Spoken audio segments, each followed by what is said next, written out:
गंभीर की जो मनमानी थी ना, वो तब तक सही है जब तक टीम जीत रही है। जब हारेगी और इस वजह से वो नाराज हो गए हैं, इस वजह से संन्यास ले लिया। लेकिन एक अश्विन ने संन्यास क्यों लिया जब वो बेहतर खेल रहे थे? बेहतर नहीं, बहुत बढ़िया खेल रहे थे। भारतीय टीम की कोचिंग कराना और आईपीएल की फ्रेंचाइजी की कोचिंग कराना दोनों अलग अलग बातें हैं। क्या अश्विन के संन्यास में सबसे बड़ा हाथ गौतम गंभीर का है?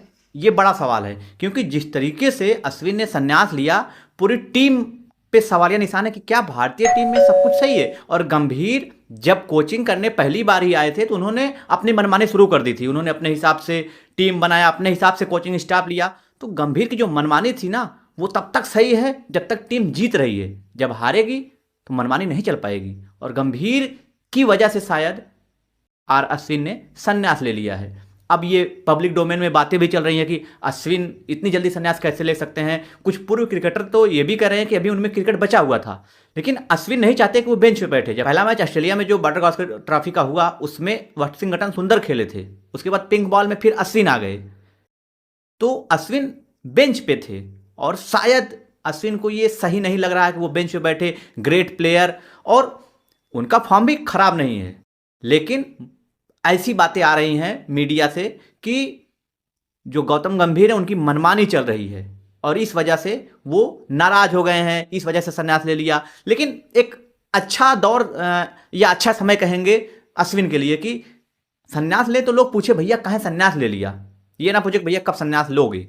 तो अश्विन एक अच्छी कॉल है उनकी कि उन्होंने संन्यास ले लिया। लेकिन गौतम गंभीर पे और पूरी टीम पे सवालिया निशान है कि इतनी जल्दी अश्विन ने संन्यास क्यों लिया जब वो बेहतर खेल रहे थे। बेहतर नहीं, बहुत बढ़िया खेल रहे थे।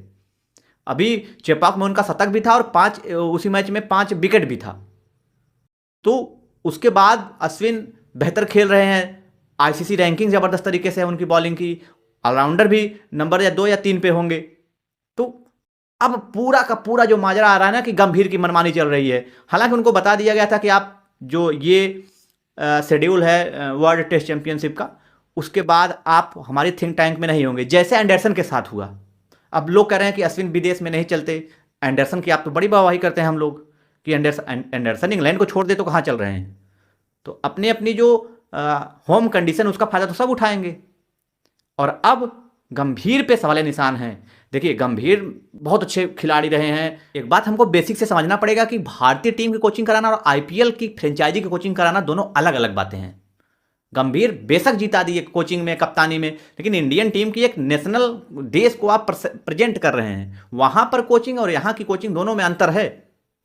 हम लोग भावनाएं में बहुत जल्दी आते हैं ना, भावनाओं में बह जाते हैं कि यार गंभीर ने जिताया था, ये वो, सब खुश थे गंभीर आएंगे तो ये होगा। अब तो कुछ मीडिया वाले ये भी बात कर रहे हैं कि क्या गौतम गंभीर अगले ग्रेग चैपल भी हो सकते हैं क्या? ऐसा हो सकता है, क्योंकि गंभीर मनमानी कर रहे हैं, ये साफ दिख रहा है। और गंभीर कि जब से कोचिंग शुरू हुई है, भारत हारना मतलब बुरी तरीके से हारना शुरू किया। श्रीलंका के खिलाफ हम लोग 27 साल बाद हारे। न्यूजीलैंड के खिलाफ कभी नहीं हारे थे, 3-0 से वहां पे हार गए। और अब ऑस्ट्रेलिया में हमारी थू थू हो रही है। तो गंभीर पे सवाल निशान है। अश्विन ने संन्यास ले लिया है और इस पर भी अब जमकर बातें चल रही हैं। अश्विन उतने बुरे दौर से नहीं गुजर रहे थे, अच्छे फॉर्म में थे, फिर भी संन्यास ले चुके हैं। वो क्यों, कैसा, वो सारी चीज़ें अब इतिहास के गर्त में दबी रहेंगी, समय समय बाहर आएंगी। कोई किताब लिखेगा तो उस पर चर्चा करेगा, सारी चर्चाएं होती रहेंगी। आप क्या राय रखते हैं अश्विन के संन्यास के बारे में? जरूर कमेंट करिए और चैनल को सब्सक्राइब कर लीजिए। धन्यवाद।